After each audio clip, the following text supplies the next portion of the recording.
Seguimos con otra clase, otra de mis clases que tengo que transformar en totalmente virtual. En este caso, otra de las pruebas de la evolución, quizá la más antigua, porque tiene que ver con la anatomía comparada. Si bien la anatomía comparada ha sido el baluarte más importante desde que se encontraron fósiles y se los pudo comparar con la fauna actual y ver las semejanzas y las diferencias, hay que tener algunos cuidados al momento actual, porque nuestro actual paradigma es el paradigma cladista de clasificación, tal como vemos acá, no es un árbol genealógico, sino que es un cladograma. Luego veremos bien, para los que todavía no lo conocen, qué es un cladograma, que está basado en parámetros evolutivos y reales. Entonces, uno de los problemas de la anatomía comparada es juntar cosas que a la vista del humano parecen semejantes o similares, y quizás no lo sean. Entonces, un problema es la subjetividad humana para encontrar la real coincidencia entre un resto, un ascendiente y un descendiente. Ese es un problema que por eso necesita ahora una revisión total con la ayuda de la genética, por ejemplo. En este caso podemos ver algo que sí está estudiado desde el registro fósil y también desde la embriología y la anatomía comparada, es, por ejemplo, cómo los cordados han evolucionado de un antepasado común, que se llama deuteróstomo, cuando lo habremos visto el año pasado seguro, ¿se acuerdan? En el desarrollo embrionario, el embrión, en el proceso de gastrulación, ese poro de la gástrula, en vez de transformarse en boca en el adulto, se transforma en ano. Y ese grupo de los deuteróstomos son muy pocos animales. Prácticamente son dos filum, los cordados y los equinodermos. Es por eso que entre equinodermos, estrellas de mar, erizos, y los cordados, entre los que estamos nosotros, hay muchas afinidades en cuanto a la estructura embriológica, eh, el tema de los tejidos, por lo cual, si tenemos que elegir los cordados, ¿cuál sería nuestro pariente más estrecho? No sería un insecto, un arácnido, sino que sería un equinodermo.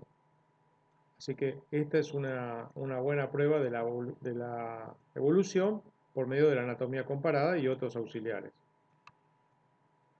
Acá vemos cómo podemos trazar una línea evolutiva a través de el desarrollo de una proto varilla dorsal que se encuentra en esto que se llama hemicordado o el enteromneusto, que luego se transformará en una notocorda verdadera en el Amphioxus y en Picaya, que es una forma fósil del Cámbrico. Ya aparecieron entonces los cordados, ¿sí? Y luego en las sucesivas evoluciones, los primeros peces, esta notocorda puede permanecer toda la vida o, como en el caso de los peces sin mandíbula, quedar en el estado embrionario. En nuestro caso, también somos cordados, pero a diferencia de estos primeros, la notocorda solo se mantiene en la etapa embrionaria. Por lo tanto, aquí tenemos un órgano precisamente que nos permite encontrar algo que es ancestral, un carácter ancestral antiguo, que es la notocorda, y compartido. Por lo tanto, es un órgano homólogo, una homología. O sea, es compartido desde ancestros a descendientes. Acá vemos, por ejemplo, desde la aleta radiada de un pez antiguo, ¿no es cierto?, como el pez espátula, que todavía pueden haber, y condrictios, como los tiburones y demás, hasta los peces con aleta lobulada, que de a poquito van a ir eh, transformándose en una secuencia muy lenta en los tetrápodos o los vertebrados terrestres. Los que ustedes ven en un mismo color, como lo dice la lámina, son elementos homólogos, que incluso lo podemos ver bastante conservado ya en los primeros peces anfibios, que son estos dos, Tiktaalik y Acantostega, y después lo vemos en el ratón. También vemos acá donde dice HOX. Los HOX son los genes, son las cajas de genes homeóticos, o sea que estos genes ya se presentan en donde, en todos los vertebrados, incluso los peces. Por lo tanto, son elementos que están conservados homólogos. La pata no se inventó, por así decirlo de nuevo, de la nada, sino que surgió de un grupo de peces con aletas lobuladas. Bueno, acá vemos un tetrápodo ancestral que sería, por ejemplo, Icteostega, que sería el primer anfibio considerado, uno de los más antiguos, y cómo ya tenía una estructura de la extremidad basada en una serie de huesos que no cambió nunca, a pesar de la evolución y de los 300 millones de años o más de evolución. No cambió nunca. Tenemos un húmero, ¿sí? Cúbito y radio, y el tema del carpo, los huesos del carpo, metacarpo y falanges. En cada caso se pudieron haber modificado por las adaptaciones al medio, como en la ballena, ¿sí? Tenemos una hiperfalangia, producto de la necesidad de desarrollar una aleta. Vemos acá cómo hay un tercer dedo desarrollado para formar el ala en el ave. Cómo vemos acá una hiperfalangia otra vez en donde, en los 4 dedos del murciélago. Cómo un solo dedo, el dedo medio, se desarrolla en el caballo para la pata. Y en el caso del hombre, una mano bastante ancestral con 5 dedos, parecida a quien a nuestro tetrápodo ancestral. En todos los casos, si bien las condiciones del medio modificaron eh, estas extremidades, tenemos el mismo patrón común de desarrollo, o sea, tenemos el mismo origen homólogo bastante claro. Por lo tanto, venimos de un primer tetrápodo, de un primer anfibio. Bueno, acá vemos cómo cómo puede ocurrir esto, que a partir de un ancestro común tengamos una evolución divergente o radiación adaptativa. ¿Qué quiere decir esto? Que si vamos a los fósiles del Cámbrico o Precámbrico, solo encontraríamos animales parecidos a estos, a los cefalocordados, como antepasados nuestros. Luego, en el registro fósil, vamos viendo que si bien estos cefalocordados quedaron en una mínima expresión hasta el presente, empiezan a aparecer gran cantidad de otros animales que evidentemente están relacionados, ¿por qué? Por compartir la notocorda, la cuerda dorsal. Sin embargo, cada uno fue adaptándose y desarrollando una complejidad estructural más o menos importante de acuerdo al medio. Obviamente, con nuestro criterio antropocéntrico, tendríamos a los mamíferos como el éxtasis, diríamos, del desarrollo. Lo cual, acuérdense que si todos estos están vivos, actualmente son exitosos. El único grupo totalmente fósil serían los ostracodermos y los placodermos. Los demás tienen representantes actuales, algunos muchos, otros una o dos especies. La anatomía comparada, si el registro fósil tenemos la suerte de que es muy muy bueno, podemos llegar a reconstruir un linaje evolutivo gradual, por ejemplo, en la familia del caballo moderno. Como a partir de una pata de 4 dedos, 5 dedos con un dedo retraído, y unos molares de corona baja y no aptos para masticar pastos duros, a medida que también el cambio climático se iba dando durante los millones de años, de una zona casi subtropical a nivel global, se hizo más frío, aparecieron los pastos y con ello la dureza, el sílice, y la necesidad también de escapar en grandes planicies de los depredadores, ser más veloces. El aumento de velocidad trajo la reducción y fortalecimiento del dedo medio, y esto lo podemos ver hasta la evolución del equus o caballo actual.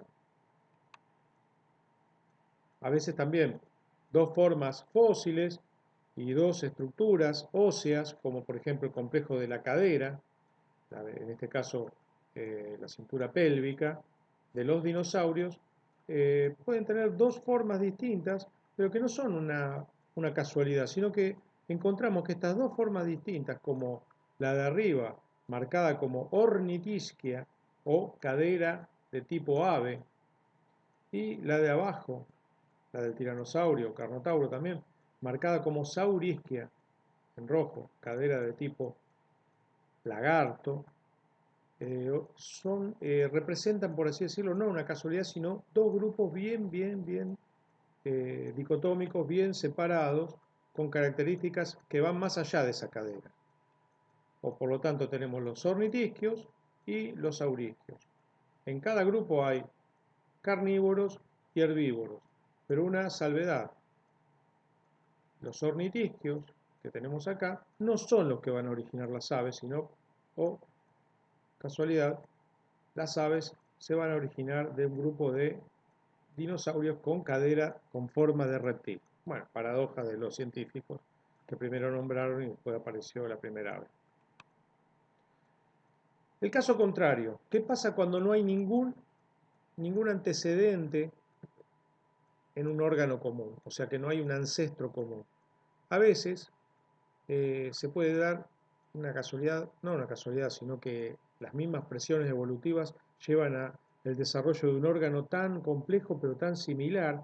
Sin embargo, no hay ninguna relación de parentesco, no hay ningún antepasado común entre quién, entre un pulpo con este ojo que es un ojo de cámara muy parecido al nuestro, podemos decir que ve muy similar a nosotros, con el cristalino, el iris, la córnea, los músculos, etcétera, etcétera, pero, la retina también, pero todas son formaciones diferentes, se forman a partir de distintos eh, botones germinales, o sea, a partir de distintas estructuras embrionarias. Nada que ver el ojo humano con el ojo del cefalópodo. Sin embargo, la similitud es tan grande, a esto lo llamamos convergencia evolutiva. Son órganos análogos, muy parecidos, con funciones iguales o similares, pero no hay origen común, no hay una evolución común.